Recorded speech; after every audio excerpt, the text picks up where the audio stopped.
Well, good morning, afternoon, evening, wherever you are in the world. We'll start at the hour, but I'm just tuning in, checking in, and in less than a minute, I will really welcome you. But great to see that people are here and can't wait to engage with the shadow.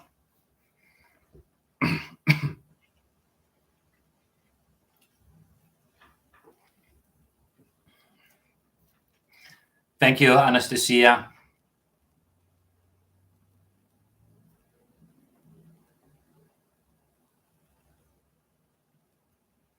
All right, it's on the hour, and I like to start on time.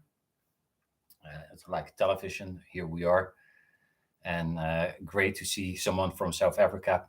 I always love knowing where you're from, so tune in. I was born in South Africa, so I have a, a dear space in my heart for South Africa.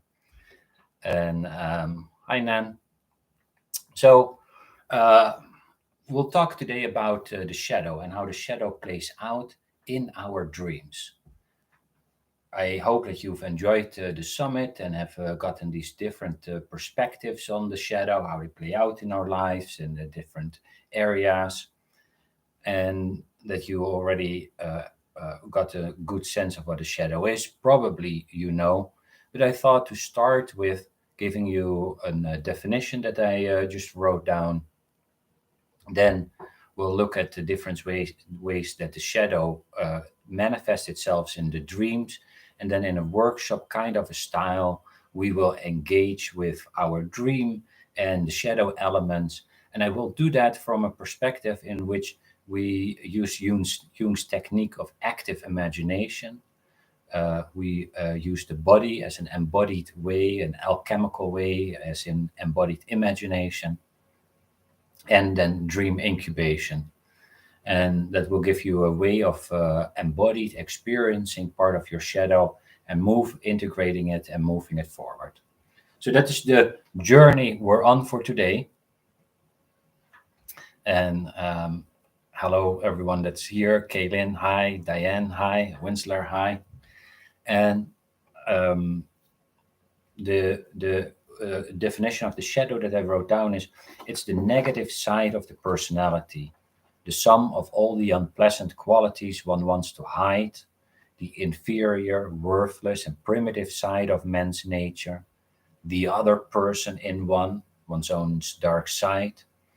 And it's easy to persuade ourselves that our shadow doesn't exist, but it does.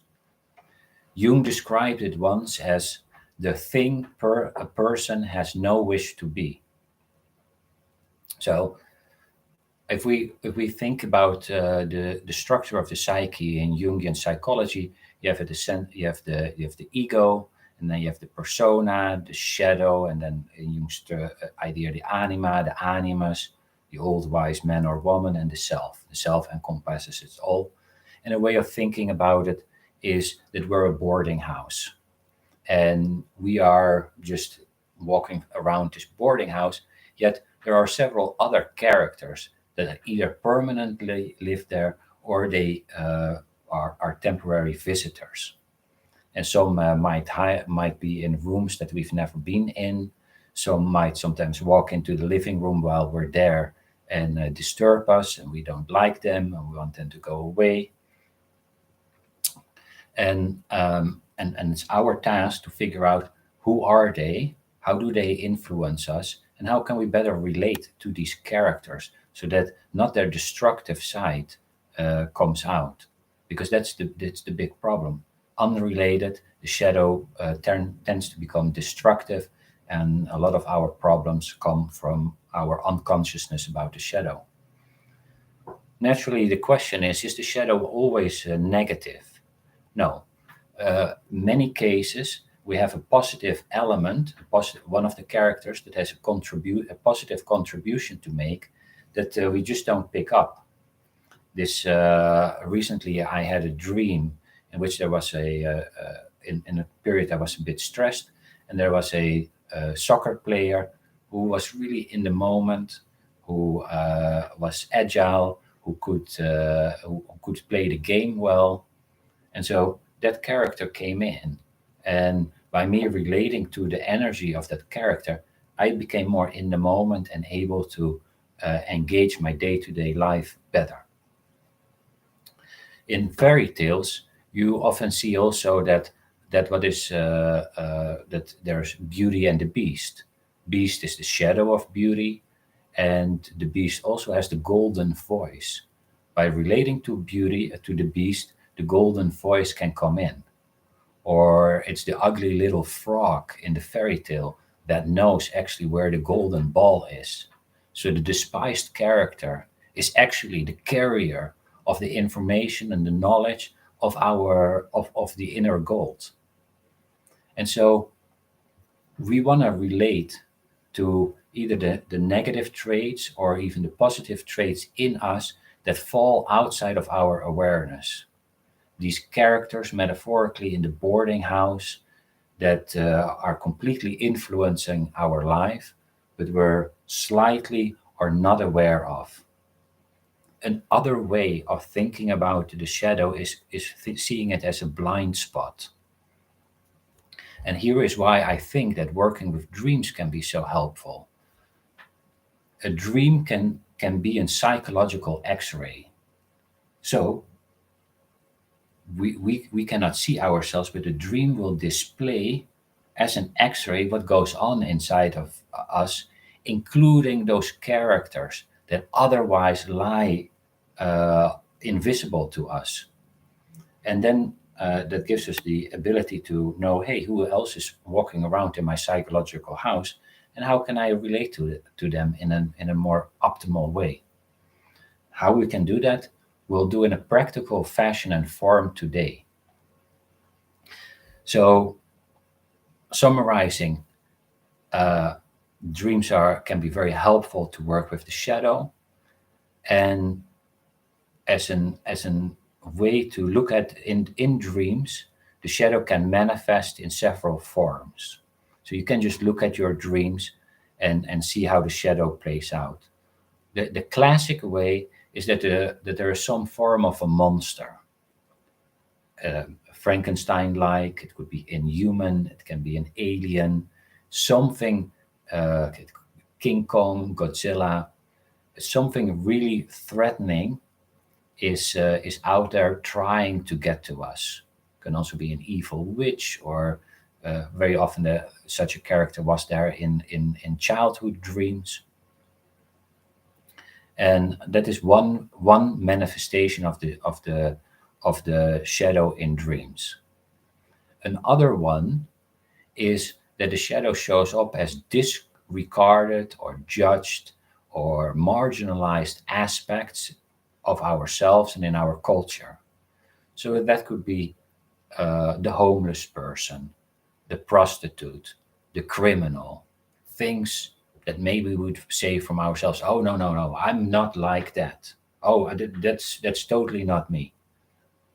Well, that's a good moment to think for yourself, oh, might this be a shadow character that I dislike, walks around in my own house, therefore will influence me, and how can I relate better to it? We all have places in ourselves where we're not yet completely at home, where I haven't really arrived at the depths of our own being. And that might show up as a homeless character. So, how helpful is it on that moment to make a relationship to that character and see what it needs and what it needs from us to come home and to come home in yourself? So the shadow is, in Jung's idea, also a necessary element for wholeness. Jung was very clear about it, that the goal of life was not perfection. Perfection is some ideal state of that is perfect. But actually, Jungian psychology tries to move to wholeness, where it includes the whole spectrum of colors that we engage in life, where we're sad, where we're happy, where there's darkness, where there's rejection, despicable elements. Jung made once also a very interesting statement or interpretation of one of the parables in Christ, in the Bible, where he says something to the extent as we need to be kind for the beggar. But he said, he moved on, but what if this beggar is inside of us? Those aspects that we really don't like in ourselves. Maybe our own insecurity. Oh, I don't want to be a person who's insecure, who can't stand up for himself in such and such an area. Oh, then that gets pushed out. And in Jungian psychology, we want to bring that back in, so that the despicable, the dark side becomes the cornerstone in our house of wholeness, a house of compassion and love and fulfillment. And it's also very important to know that we all carry a shadow, but not because we're bad people. That's just the way nature has created us.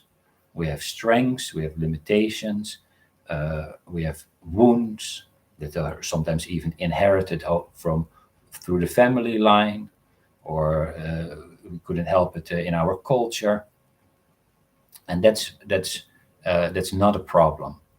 The problem only really exists when we ignore, avoid it, and then it becomes one of the characters in our house that lives unintegrated.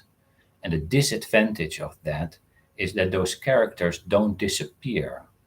It's almost like a wound that is festering, and it just doesn't go away until you clean the wound.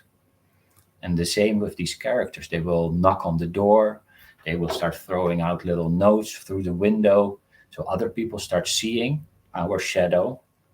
And very often our family is the first one that gets the negative side, and also will be able to tell us where our shadow is and what our shadow is.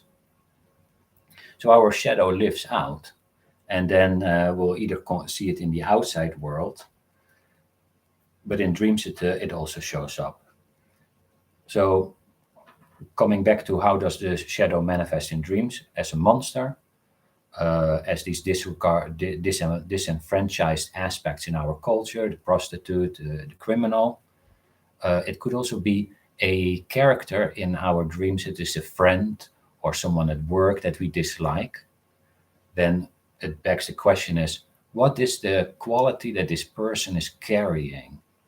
And then we know, oh, okay, this person is such such a dictator, or this person can't work together, or this person never listens. Then we can figure out, hey, where in me am I a dictator, or where in me am I not listening?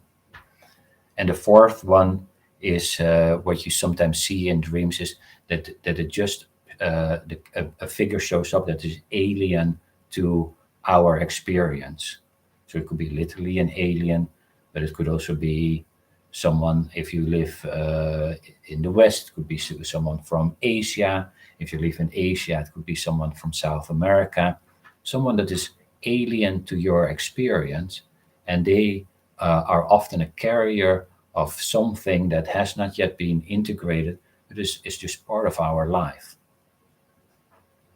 And we all, as humans, have a tendency to project some part of our shadow on people that aren't like us. And if we take that back, we start seeing the reality of other people, and that they are actually just like us, and that we're fundamentally all the same. And that is why working on our own shadow is such an important aspect in dealing with the polarization that we have especially in the United States, but it's throughout the world. Dealing with other problematic issues that we encounter in the culture. Of course, it doesn't mean that it isn't really in the culture, but we can do our own work internally and become a different person by an integrated shadow. And then we are the place of redemption in our own self. Our own psyche is the place of redemption. So, summarizing, those are four figures that if you find them in a dream, that you could say, oh, this might be a shadow. Let me pay additionally attention to it, because When I bring the shadow in, my life and the life of the people around me and even my culture will improve. So there's a lot of upside and light to doing the dark work. So I hope this makes sense so far as a setup for the shadow, why it is important, and how dreams have this unique ability to show it to us. It's definitely not the only place, as you've seen in the summit, that you can get to your shadow, but it's an extremely helpful place. And what I then want to do is go through a mini exercise of to work with you on a dream and work on the shadow.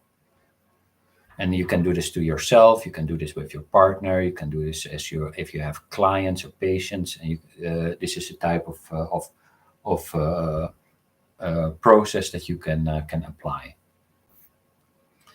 In working with the shadow, we are always confronted with something that is new to us, and very often the new or unknown evokes a sense of fear. If we have to walk into a dark forest, there is a trepidation. If we are in a new country, we look around just to make sure, am I following the right local traditions? Even if it's just, am I on the right side of the street with my car? Because there can be a massive problem if I'm in South Africa versus the United States. And so, but also if we encounter aspects in ourselves that we don't really like, or that we are like the monster, afraid for good reasons, then it is good to bring in a helpful figure. So step one in working with the shadow or working with a client with the shadow is bring in a helpful character. That character might be in the dream. So you might look in the dream and see, oh, is there by chance a figure that is safe? Because that's the underlying idea. Create internal safety. Be kind for yourself, breathe well, and then maybe you bring in a grandfather or a grandmother or your dad or mom or a teacher or some imaginal figure, or it doesn't matter so much. And so let's do a 1 minute exercise in which you can imagine the character that you want to bring in for you to work on the shadow. And maybe you can, I close my eyes very often doing this. That's why you see me close the eyes. But see if this character is present for you. And then really notice, how far away are they?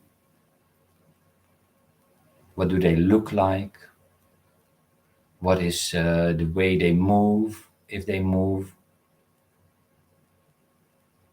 And really sense their presence.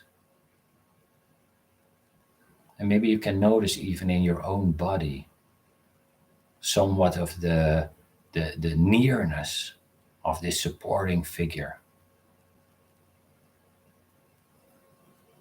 When you have that, let's invite this person or figure, that might be an animal, to come into the room with you to do this work. And even provide maybe with insight and support. So this is very well. This is such an important first step in dream work. In general, dream work brings us in a new territory. So even if you've been working with someone for a long time, it's really important to bring in some safety, because there will be a lot of this kind of movement. even if the person is very well psychologically developed. It doesn't matter how much of a forest person you are. If you've never been in the forest in Australia and you have to go in at night, there will be trepidation, and there should be trepidation. So that is why you wanna create a certain safety for yourself. And also, I want to congratulate you on doing this work. It shows courage. It shows self-love, that you do this for yourself, and that you reach out to that part in you that is maybe marginalized and wants to participate. So shadow work is also a deep form of love. Then, if you hadn't written down the dream yet in step 2, is what you always want to do is make sure you write your dream in the present tense. And that is because the present tense will capture the presence of the energy much better than the past tense. And a dream is not just a bunch of words or some intellectual activity. In the dream, we want to actually get connected to the energy of these characters that are there. And that only works if we can sense their presence. So there's a difference between I was being chased by Frankenstein versus I am being chased by Frankenstein. I am really scared. And initially I freeze up. And then I am running away. I hope you see this difference, and that it will help you. That's my suggestion for you. Write your dreams in the present tense. Any dream work will work, and also the shadow dream work. Step 3, and this is not necessarily a step, but uh, especially a perspective. So both in dream work, in general dream work, but especially in dream work with the shadow, is that you really know and realize that the dream is an experience that you had, or your patient, or your partner, that they experienced as real. This is absolutely fundamental. Because if my sister would say, "Oh, I had a dream in which I saw a bear, and the bear tried to get into my house," I might listen to it and think, "Oh, okay." But if I really realized that she didn't know she was in a dream, she was in a world where she saw a bear trying to get into her house. Now this changes everything in my ability to listen. Because at once it's like, oh my gosh, a bear tried to get into your house? Ooh, that is really, really scary. That is really scary. So my just by knowing the reality of the situation, my empathy changes immediately. My ability to listen to other or self changes radically. The ability to validate my own experience or the other person, just the experience in general, changes. And just the fact that you listen to yourself or you listen to someone else, to their shadow aspect, has a healing quality to it. Freud already talked about therapy as the talking cure. He noticed that just by talking about it, people got better. Research after World War II, with veterans coming back from the war having nightmares of their PTSD, were asked to write down their dreams. And they didn't even interpret it, but the group that was writing down their dreams started to work through their PTSD. And so even getting it out, acknowledging it, uh, bringing it into the world has a healing ability. So I think with our work, with the shadow, and with the psyche in general, but with the shadow, is that we're more asked to apply certain procedures that will trigger the innate healing aspect of the psyche. We don't need to do the healing. We're facilitators.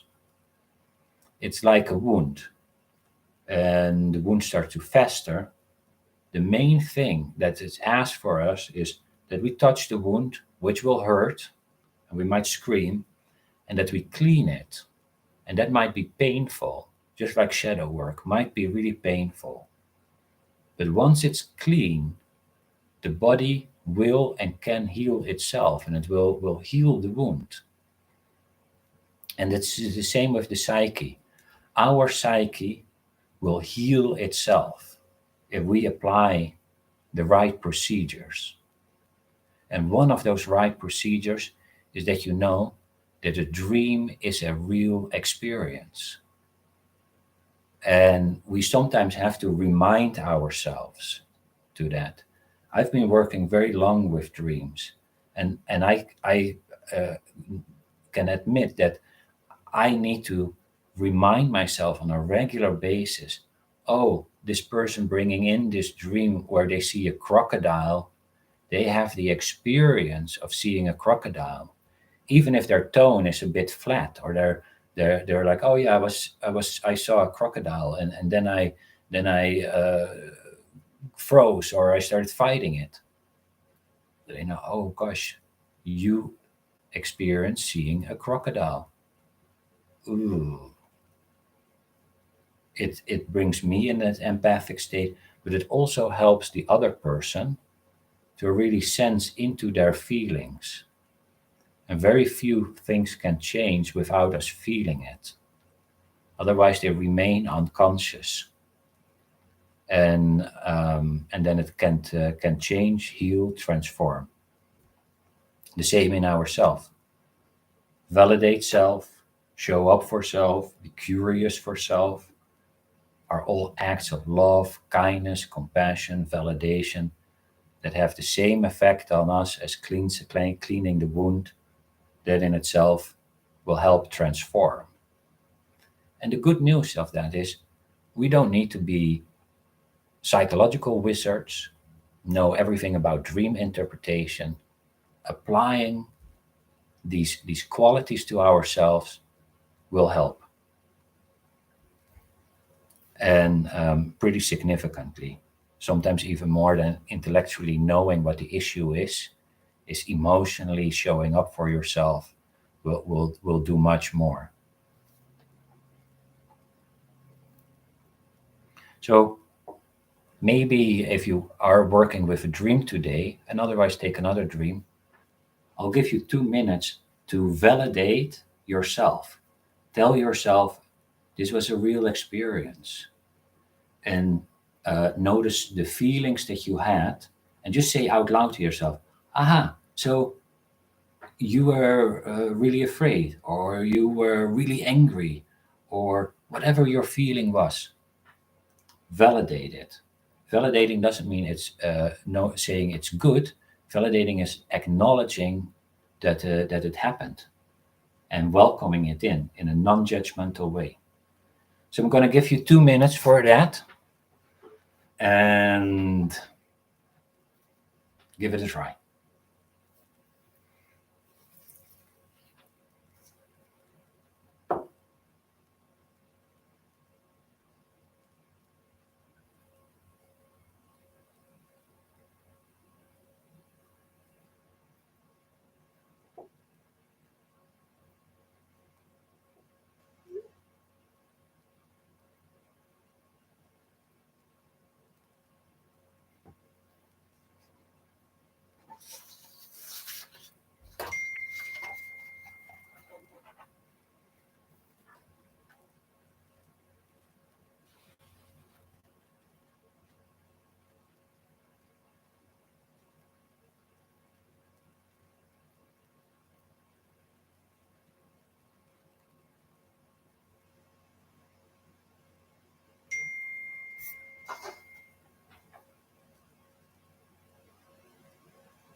All right, welcome back.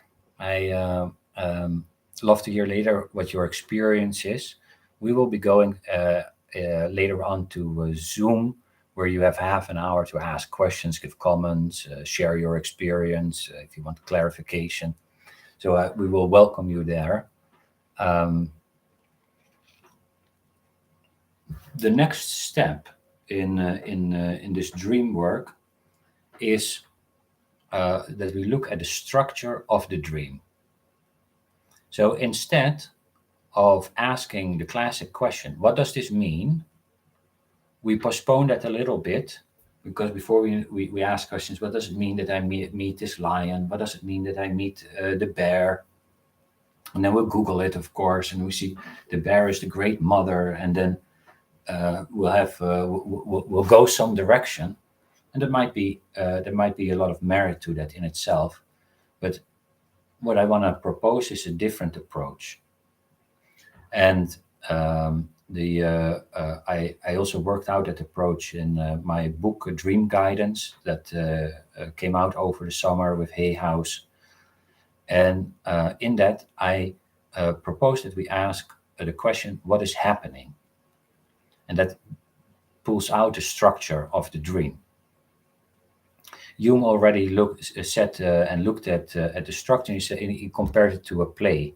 He said at the beginning and development and high point or releases, and then something else might happen. So there were elements in the dream, and I think that is in general true, but not all dreams have all aspects. But if we ask the question, what is happening? We will be able to figure out the key points in the dream where we want to zoom into to connect with our shadow. Now, let me give you an example. There was a man recently who came to me, wanted to do the dream incubation. That is the technique of asking your dream a question to get an answer. And he asked the question, what is my biggest obstacle in my dating life? Then he had a dream in which he says, I am driving through a tunnel. I think I see a tiger. If I get a little closer, I see it's indeed a tiger. I get scared, slam on the brakes, and drive back. By asking the question, what is happening? He said, I'm moving along through life. And when I see something that I find really beautiful, but scary, I slam the brakes and I'm out. I back out. Now, first of all, that gives a lot of insight in what is his biggest obstacle in dating life. And for our work, we could also look. Now let's look at the elements that might be close to the shadow, and probably in a shadow is this ability, this notion of the fear response backing out. So we could feel into that, and the tiger. And then you can take those two aspects and work with it. How to do that, we'll do very shortly, and you will be able to do it with your own dream. So that is one way of ask yourself what is happening. And I hope that makes sense. And I want to give you 3 to 5 minutes to do this for your own dream. So sometimes if I work with my dream and I get stuck with what is happening, I just think of it. If I tell someone else as if it's a movie, dreams are not movies, but as if it's a movie, what is happening? I get scared.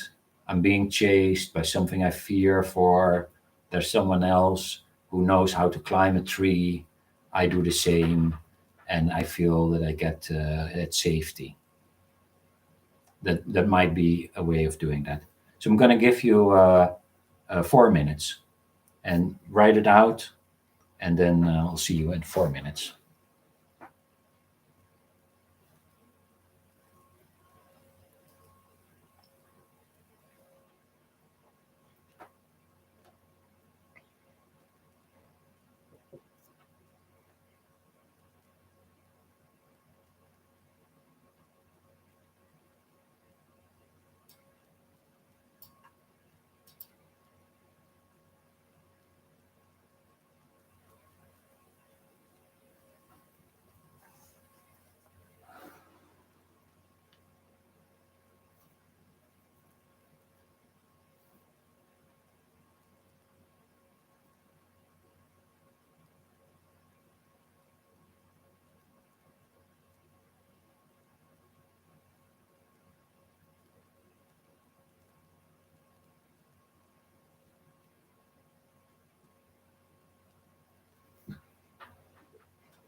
All right, let's come back in the group. I hope you were able to do this, and sometimes it is easier than in other dreams. It's with any dream work, you could apply this method. What is happening, and then you can see what goes on. And if so, if you ever work with someone and their dreams, what is happening, and even reflecting back is a helpful activity. What I want to suggest now in working with the shadow is that you look at your dream and identify a shadow element, a shadow figure, a shadow experience. And what we will do is we're gonna experience two states of consciousness in the dream. One a positive or a somewhat neutral experience, and one closer to the shadow. So I recently had a dream in which I was fishing, and somehow I had something, and I tried to get it in, and it starts swimming really fast and forcefully in the river, and then I see it jump out of the water, and it is a form of a fish and a dog, and it's a bit grotesque, and I'm like, ooh, and I go like, ooh, I'm not gonna pull that thing out of the water, and that's where the dream goes a little further, but that's where the dream somewhat ends.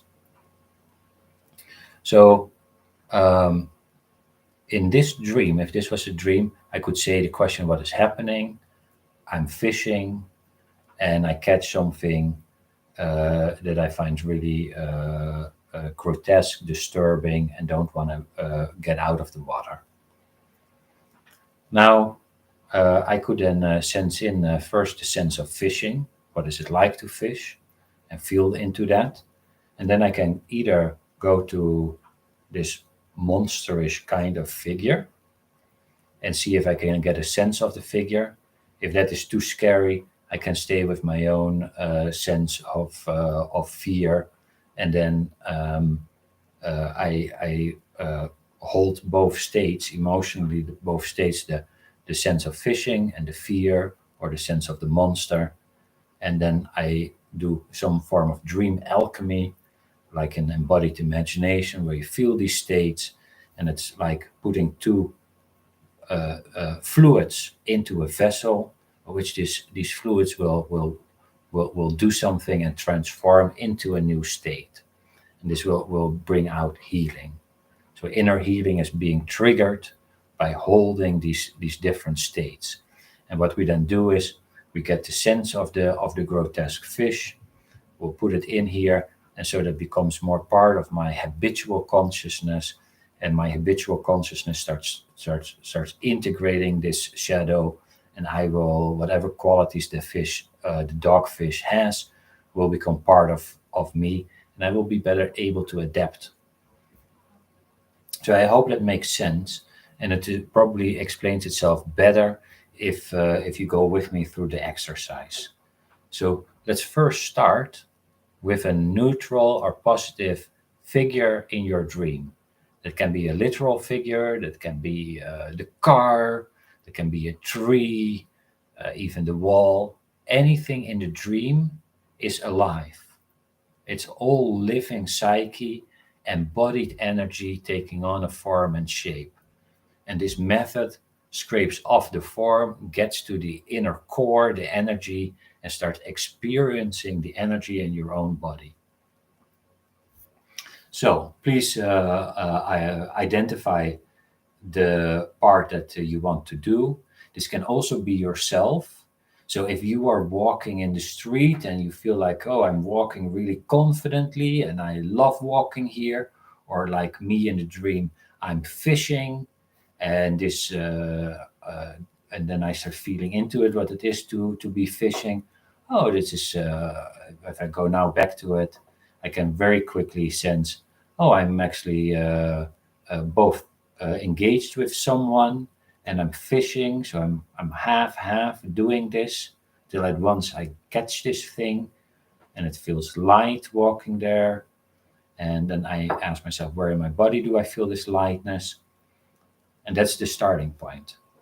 I only tell you this so that it can help you. So take this position, self or other, and then um, use your body and start breathing regularly.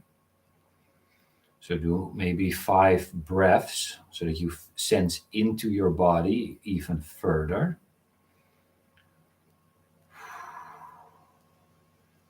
And by doing this, your body becomes a vessel that can absorb the energy in the dream.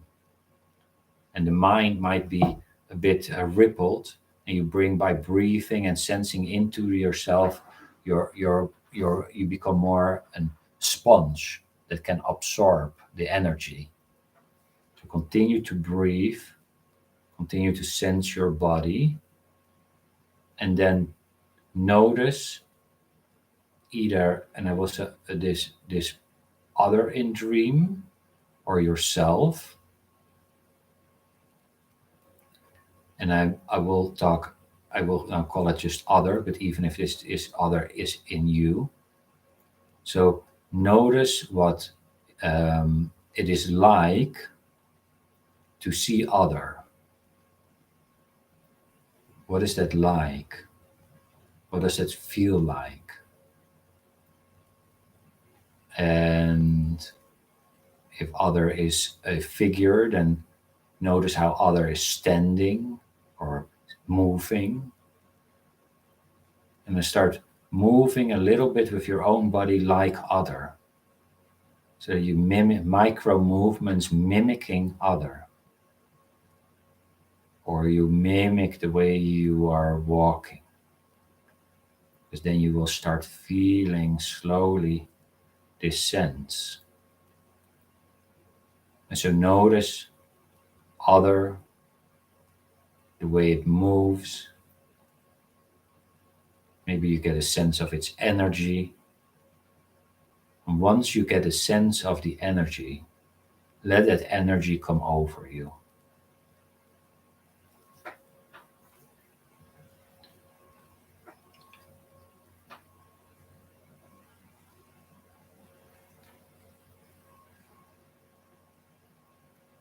And notice where in your body do you sense this energy best. Maybe it's your chest or your hips or your head. Where in your body do you sense this energy? And then become curious about it. What is it? What is the sensation? Is it dense? Is it fluid? Is it stiff? And what are the feelings? What are the emotions? How does it, is it happy or sad or angry, or just notice the sensations, the feelings, and the location in your body. And if it's all over your body, take one place, because we want to anchor it in one place. And in that one, because we're going to do also the same thing with the shadow. And then we need to our body as a vessel to hold both states.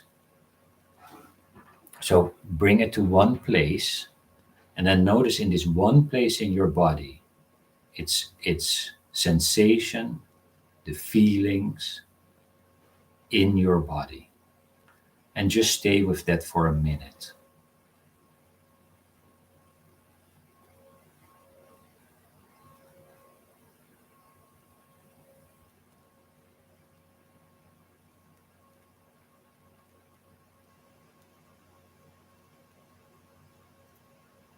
Continue to sense in this one place the sensations, the feelings,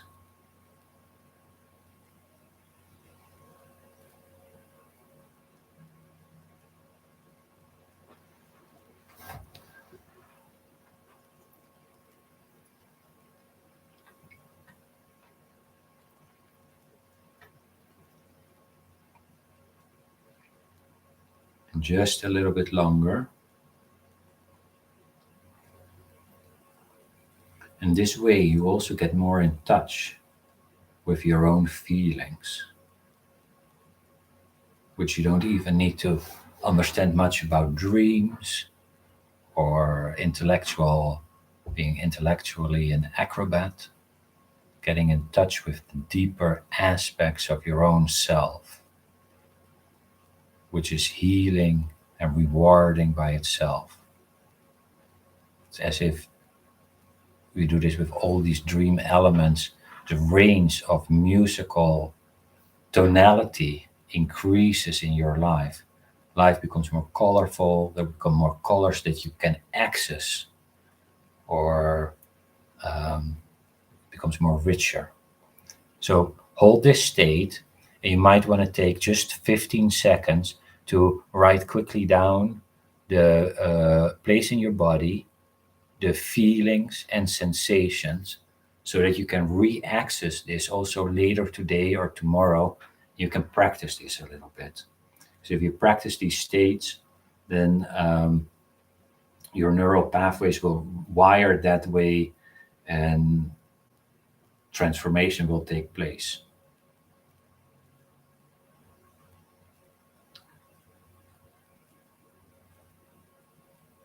All right. And now we go to the shadow, knowing that we're actually going to take a homeopathic dose from the shadow figure to infuse in the vessel you, so that the vessel will transform. This bringing in this character in the boarding house in a small form, so that slowly it can release its energy in a healthy way.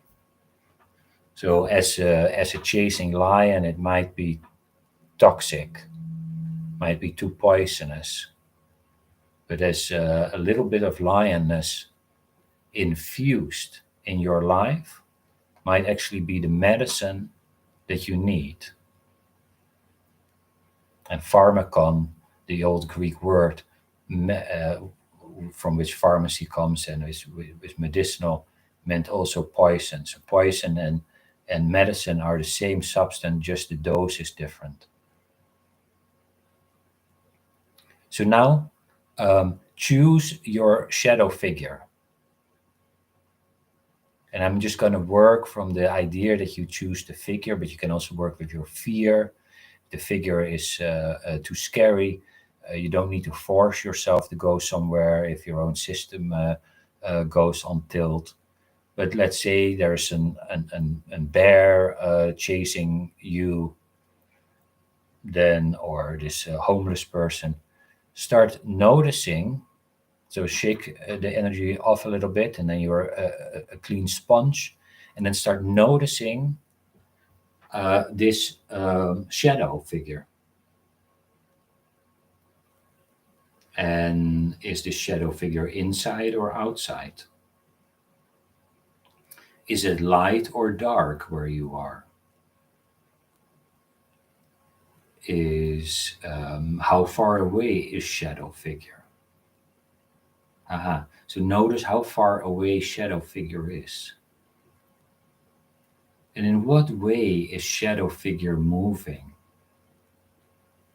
Notice the particular way shadow figure is moving. Maybe move your body in micro movements like shadow figure. Because by way of mimicking mimesis, we get a sense of other and self. Our mirror neurons are then activated. They drive a kind of empathy by which we experience the other. And we can get a really accurate experience of other. So notice the way that our shadow figure is moving. Notice it in your body. Notice what kind of energy this is. And then let it just spread and come over you. And it usually begins very, very subtle. And then you just give it some space. And at once you start noticing, hey, that's curious. I can start feeling like this homeless person. I feel its desires or its interest or what it wants.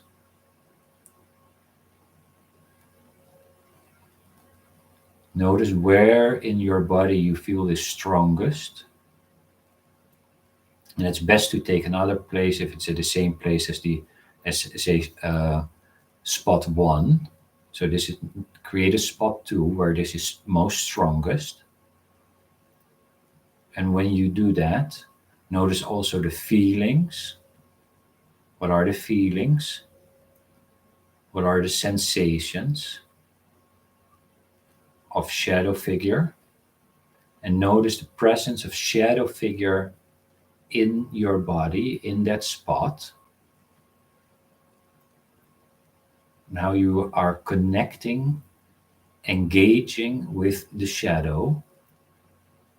And just notice its presence, the feelings, the thoughts, the sensations. And because this figure is usually a bit alien, we'll give it a little bit more space than the first spot. So let's take 2 minutes to really get acquainted and feel and sense shadow figure in that spot. And just notice the feelings. Notice the sensation.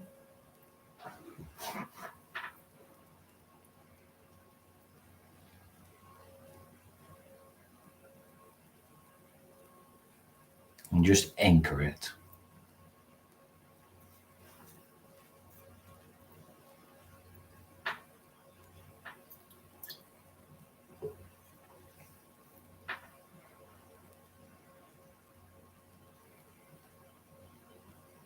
And while you do that, notice once again the sensations, the feelings, and anchor it.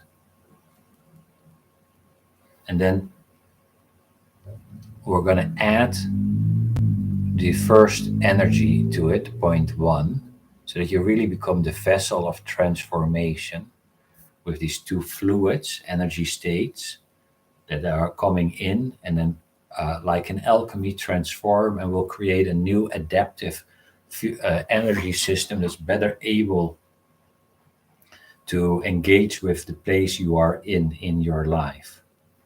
So notice spot 2 with the feeling, the sensations, and then add to it spot 1 in your body. And if you can hold it at the same time, great. And otherwise just rotate. So send spot 1 in your body, in the feeling, in the sensations. Notice the feelings. Spot 1, sensation, feelings. And then notice spot 2. Feelings, sensations. And see if you can hold them both at the same time. And don't force anything. Sometimes something happens, sometimes doesn't. The psyche knows best. This is the moment you've cleansed and cleaned the wound. And you can let the psyche do its work. And it's very intelligent, the psyche, just like the body is very intelligent. We don't need to do anything besides holding these 2 states to let the alchemy of the integration of the shadow take place. So sense that for another half a minute.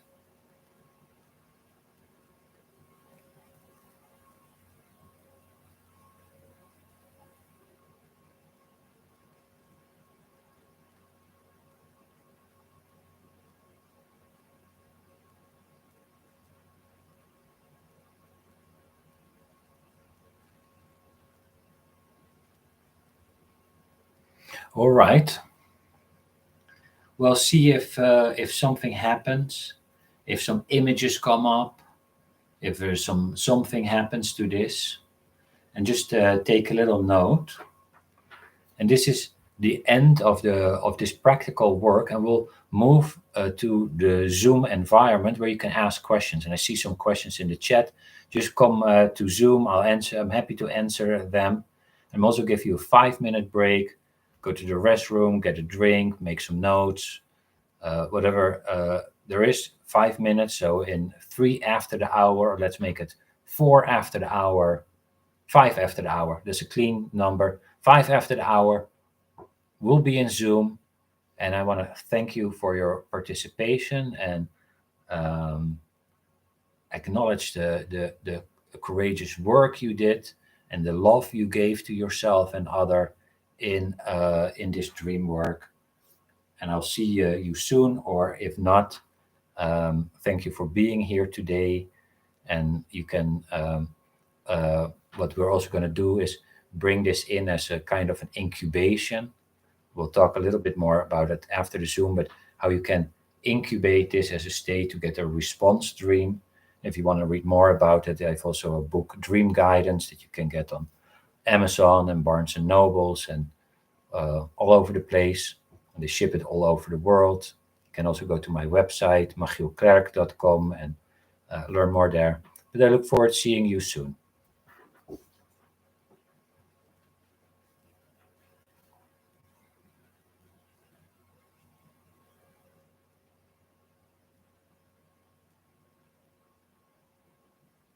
Oh, and the link is in the in the email you got for day 4. Just the same email you got to enter this. You can use that same email.